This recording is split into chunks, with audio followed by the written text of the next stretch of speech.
Je travaille à l'Office national des forêts sur le secteur de la Bresse. Et donc là, je vais vous accompagner le long du sentier de la commune pour avoir un échange avec vous sur les questions que vous pouvez vous poser sur la forêt, sur son état, sur la connaissance des arbres, mais éventuellement aussi sur sa gestion.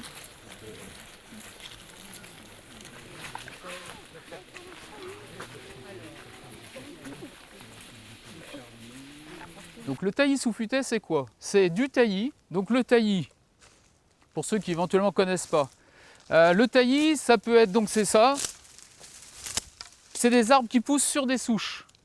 Et c'est des arbres qui poussent du coup plusieurs brins sur la même souche. Donc c'est ce qu'on appelle le taillis. Le taillis peut être composé, il est composé normalement surtout avec de la charmille. Ici on a la charmille. Donc quand on coupe le taillis complètement à blanc, vous imaginez bien que si on enlève tout ça, dans notre forêt il va y avoir plein de lumière. Quand il y a plein de lumière sur notre tronc, il y a les branches qui repoussent le long du tronc. Et les branches qui poussent le long d'un tronc, ce sont des défauts. Oyez, oyez, braves gens, hâtez le pas. L'histoire va commencer. Ce petit garçon, il vivait avec son papa et sa maman dans une maison juste au bord d'une forêt. Une jolie forêt. On avait envie d'aller s'y promener dans cette forêt. Parce que dans cette forêt, il y avait des loups. Et là, dans la clairière, qu'est-ce qu'il a vu? Il y avait un gros loup gris. Un gros loup gris qui était en train de manger un poulet. Et le loup lui a dit, mais t'as pas peur de moi? Ah bah non, hein. Moi je t'entends tous les midis quand tu fais « Aouh !» Alors j'ai pas peur, hein. Et puis il est reparti. Alors on va partir aussi, nous. Allez, on continue notre promenade dans la forêt. La la la la la la la la la la la la la la la la la la la. On ne s'attendait pas du tout à ce qu'il y ait autant de monde, donc vraiment c'est une très belle réussite pour le coup. Pour l'écomusée et pour tous les bénévoles et notamment les amis de Périgny qui nous ont beaucoup aidés. On a rarement vu une affluence comme ça à Périgny, hein. C'est du jamais vu ça. Comme on disait avec le maire, là je crois qu'on a fait en une après-midi la fréquentation qu'on fait d'habitude en un an ou deux, quoi. Donc on est très très contents. Hein. Qui est-ce qui a été l'initiative de ce redépart? C'est l'écomusée. Et puis on en avait parlé un peu avec le précédent maire, M. Vernet.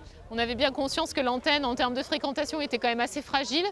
Et on avait commencé à réfléchir à des solutions. Et on s'était dit notamment qu'organiser une manifestation un peu conséquente pour mettre un coup de com', un coup de communication sur l'antenne, ça permettrait de la faire connaître et puis peut-être d'essayer de voir d'autres modes de fonctionnement que le fonctionnement actuel. Je suis venu aujourd'hui présenter une petite série de sculptures. J'ai amené 5 pièces.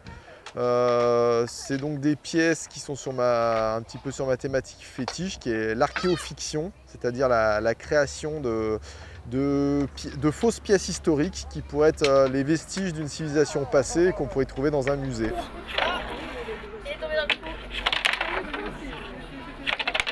On est surtout là aujourd'hui pour expliquer notre métier et essayer de présenter aussi l'apprentissage par rapport aux jeunes pour essayer de promouvoir un peu notre métier qui reste un métier et une passion en même temps, on va dire. Monsieur Frégassy, le bois a de l'avenir, là? Bien sûr qu'il a de l'avenir. On essaye de tout faire pour le relancer. Et puis c'est vrai qu'on le travaille différemment d'il y a 20 ans. Donc voilà, on essaye vraiment, puis on y croit énormément, quoi.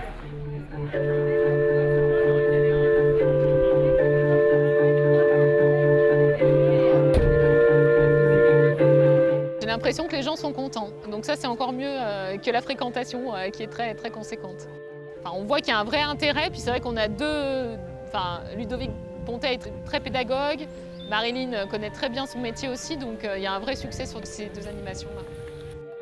C'est le loup de la nuit. Et ce loup, il n'est pas en train de manger. Le loup, il est assis comme ça, sur ses pattes de derrière. Et regarde le petit garçon arriver.